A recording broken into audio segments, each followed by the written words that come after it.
Hello everyone, welcome back to my channel. অনেকদিন পর আপনাদের সঙ্গে ভিডিও শেয়ার করছি।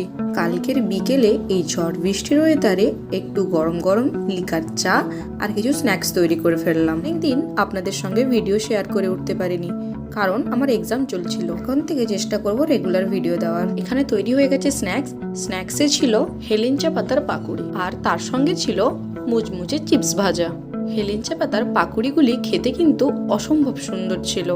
এই পাতাটি কিভাবে পাকুড়ি বানালাম, পুরো ভিডিওটি আমার ডেসক্রিপশনে দেওয়া লিঙ্কটি থেকে আপনারা পেয়ে যাবেন।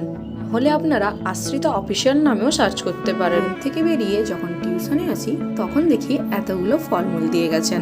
যেহেতু ওনাদের রমজান মাস চলছে, তাই ওনারা আমার সঙ্গেও কিছু ফল শেয়ার করলেন। তার সঙ্গে ছিল আলু ও ছোলার কষা।